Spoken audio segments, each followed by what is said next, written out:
নমস্কার বন্ধুরা, সুলেখা রান্নাঘরে। তো আজ চিকেন লেগ পিস দেখুন, আমি চিকেন তন্দুরি করে দেখাবো। তা কী কী লাগছে, প্রথম আমি ম্যারিনেটটা করে রাখছি পাতিলেবু আর নুন দিয়ে। আমি এরকম 2 টুকরো পাতিলেবু নিয়েছি,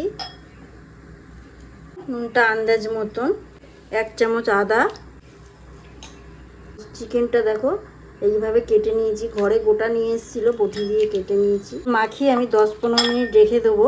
তন্দুরি মশলাটা কিভাবে বানাচ্ছি, এইখানে প্রথম আমি টক দই নিচ্ছি, একটুখানি দিলাম হলুদের গুঁড়ো, কাসুরি মেথি, 1 চামচ তন্দুরি মশলা, 2 চামচের মতন দিচ্ছি তন্দুরি মশলাটা, 1 চামচ দিলাম লঙ্কার গুঁড়ো, 1 চামচ দিলাম কাশ্মীরি লঙ্কার গুঁড়ো, গরম মশলার গুঁড়ো 1/2 চামচ, জিরের গুঁড়ো, অল্প একটু ধনের গুঁড়ো, 1 চামচ দিলাম বেসন। মশলাটাকে ভালো করে হাত দিয়ে মাখিয়ে নেবো। আদা যেখানে 1 চামচ ছোটো চামচে দিয়েছিলাম, অল্প আরেকটু আদা দিয়ে দিলাম, দিয়ে ভালো করে মশলাটাকে মাখতে হবে। এবার মাংসটাকে মশলার সাথে ভালো করে মাখাবো।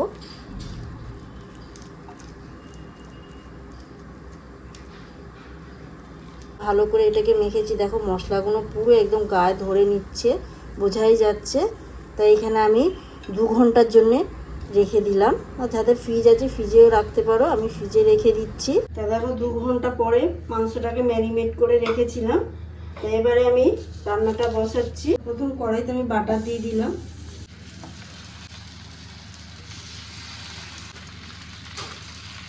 সিমে রাখছি, একদম জোরে দেবো না, দিয়ে রেখে দেবো 15 মিনিটের মতন, তারপরে উল্টে দেবো। দেখো আবার 15 মিনিট পরে দিচ্ছি, এসে আবার এটাকে ভালো করে উল্টে দেবো ভালো করে। দেখো কালারটা কত সুন্দর চলে এসছে। দেখো মাংসগুলো পুরো হয়ে গেছে, এবার আমি তুলে নিচ্ছি। 15 মিনিট করে রাখলেই জিনিসটা একদম পুরো রেডি। দেখো কালারটা কত সুন্দর এসছে। আর আমি একটা চাটনি বানিয়েছি, চাটনিটা আপনারা শর্ট ভিডিও দেখতে পাবে। তো দেখো পুরো জিনিসটা রেডি হয়ে গেছে। তাই এগুলো করতে করতে এগুলো একটু ঠান্ডা হয়ে গেছে, এগুলো আরেকটু দিয়ে আবার 5 মিনিটের মতো একটু ঢাকনা দিয়ে রেখে দেবো, পুরো সব একসাথে গরম হয়ে যাবে। তারপর আমি সাজিয়ে গ্যাসটাকে দিয়ে এইভাবে পোড়াবো, এই রেডি হয়ে যাবে।